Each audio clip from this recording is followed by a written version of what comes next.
Take me back to is there the worst time? Like, think about the worst point in time in this company. Like, man, I don't know if it's gonna last. I don't know what's happening. I mean, do you have one? Honestly, I don't know that I have like one rock bottom. I feel like I have a series. You know, it really is peaks and valleys. So, you know, things like a customer churns out, and that feels like, you know, like your wife just left you. It's right. Like, I've never been married either, but like I imagine that's what it feels like. Or, you know, you work so hard on this pitch, and then you have a terrible meeting, and then something great happens. You sign 3 customers in a day, and you're feeling great. So I don't have like a bottom. The thing that I always try and remind myself is that like being an entrepreneur is very, very cyclical, and you're going to have ups and downs. So whenever you're feeling really great, take a second and say, what are the pitfalls here? Like, what's going to like cause us to go down this roller coaster? And when things are feeling really, really terrible, I always remind myself, like, this is a sinusoidal curve. Like, it's going to go up. How do you handle it?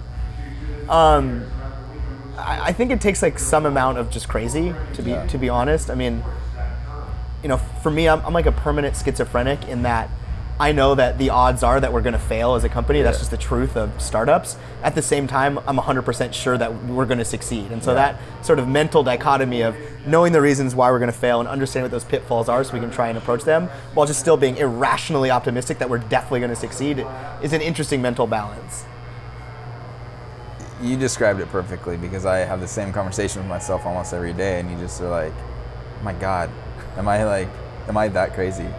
And it's a joyous experience. At the same time, it's almost like, I mean, you can wake up and you're like, man, you gotta be kidding me. So I don't know if we're weird in the sense that I think we're attracted to this lifestyle. I think if I had a daytime job and just showed up 9 to 5 and checked in, checked out, I would just be very unhappy because I'm not pushing myself to the limit. Yeah. But on the flip side, I mean, it is this like roller coaster, this sine wave that can get a bit challenging. You know, so I mean, do you have external activities? Do you have things that like balance you in terms of? I play basketball, I play football, and that helps me like take the edge off, and blow off some steam. Get out. And then I just try and relax. Like I try and take an hour every day for myself where I don't think about work. And I just sort of just clear my head, watch a stupid TV show, whatever it is, right? Do you believe in work-life? Do you have a work-life balance, or how do you approach work-life balance? Yeah, so I think that's really important, and it's something that we really concentrate on at Inside Social is creating a work-life balance. You know, the way that I look at leadership is it's my job to give the team the tools they need to do their best work, and then get out of their way.